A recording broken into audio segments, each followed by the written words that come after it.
여러분 지금 바로 고개를 들어 천장을 봐보세요. 이때 목뒤가 찌릿하고 아프거나 손으로 이렇게 받쳐야 하는 분들이라면 아마 평소에도 목 어깨 통증이 있으셨을 거예요. 근데 이게 근육만의 문제라고 생각하는 분들이 많거든요. 일자목이나 거북목처럼 경추의 구조가 변이된 사람들은 쪽에 있는 목뼈가 서로 부딪히고 신경을 누르는 경우가 생각보다 많아요. 아마 뼈가 부딪힌다는 생각을 못 하셨을 거예요. 그런데 이걸 방치하게 되면 부딪히는 뼈 주변으로 가동 범위가 적어지고 뼈 사이에 공간이 좁아질 수밖에 없는데요. 이게 심해지면 통증뿐만 아니라 목 디스크가 생길 수도 있다는 거죠. 많은 사람들이 목뒤 근육을 풀어야 통증이 사라진다고 얘기해요. 저도 전에는 목 어깨가 아프면 무작정 폼롤러 같은 도구로 풀기만 했는데요. 정작 목의 구조는 바뀌지가 않더라고요. 심지어 어떤 날은 이 두통과 메스꺼움 때문에 폼롤러를 베고 있는 것조차 힘들었었어요. 그런데 이게 다 목 앞쪽 근육이 약해서 생긴 문제였어요. 특히 목 앞쪽에 있는 경장근이라는 근육은 목의 안정성을 담당하고 있는데요. 이 근육이 약해지면 앞쪽에서 잡아주지 못하니까 목이 자꾸 앞으로 빠지고 목 주변이 아플 수밖에 없었던 거죠. 물론 이완도 중요해요. 하지만 목 어깨가 아프다고 해서 풀기만 하면 이렇게 건드렁건드렁 힘없는 상태가 되는 거예요. 여러분 근데 솔직히 직장일에 육아에 지칠 대로 지쳐서 만사가 다 귀찮고 그냥 누워만 있고 싶은 게 사실이잖아요. 그래서 제가 누워서 할 수 있는 아주 쉬운 운동을 알려드리려고 해요. 이 운동은 일자목, 거북목, 역식자목이신 분들 그리고 목 디스크가 있으신 분들도 무리 없이 따라 하실 수 있습니다. 준비물로 수건만 하나 챙겨주세요.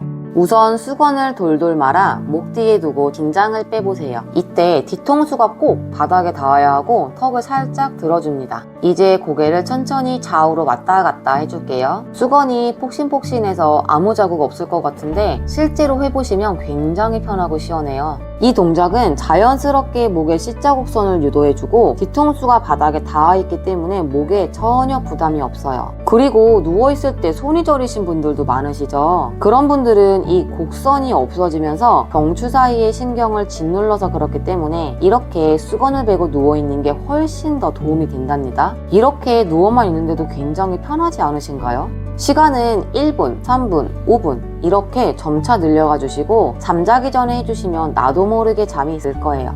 이제 목 뒤에 수건을 빼줄 거예요. 하지만 목 뒤에 수건이 있다고 생각을 하고 공간을 만들어준 상태고요.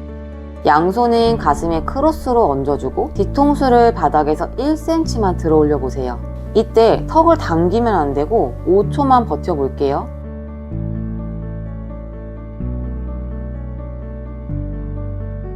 아마 목 앞이나 뒤쪽 어딘지 모르게 힘들다라는 느낌이 드실 거예요. 목 앞쪽에 경장근이라는 근육을 강화하는 건데 목의 안정성을 담당하는 정말 중요한 근육이에요. 중요한 건 목의 곡선을 살려놓은 상태에서 뒤통수를 들어야 한다는 점 잊지 말고 한 번만 더 해볼게요. 자, 턱끝 살짝 들어져 있고 뒤통수 1cm만 들어볼게요.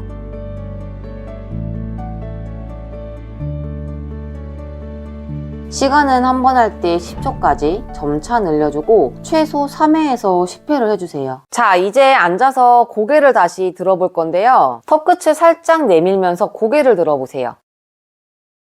아마 목 뒤에 찝히고 불편한 증상이 엄청 많이 없어졌을 거예요. 여러분, 오늘 알려드린 운동 너무 쉽죠? 운동이 너무 어려우면 시작도 하기 전에 포기하게 되고 그냥 막 보기만 해도 지친단 말이에요. 그래서 우선 몸이 적응할 수 있게 쉬운 방법으로 시작해보세요. 제가 과거에 운동을 따라하다가 한쪽 다리에 마비 증상이 생겼던 적이 있어요. 그때 느낀 게 무리한 운동이 오히려 독이 될 수 있다는 걸 정말 절실히 느꼈거든요. 그래서 꼭 단계별로 점진적으로 하셔야 한다는 걸 다시 한번 강조드리고 싶어요. 자, 오늘 영상 시청해주셔서 감사드리고요. 혹시 여러 가지 궁금한 주제가 있으시다면 댓글로 남겨주세요. 그럼 다음 주에 더욱더 알찬 내용의 영상으로 찾아뵙겠습니다.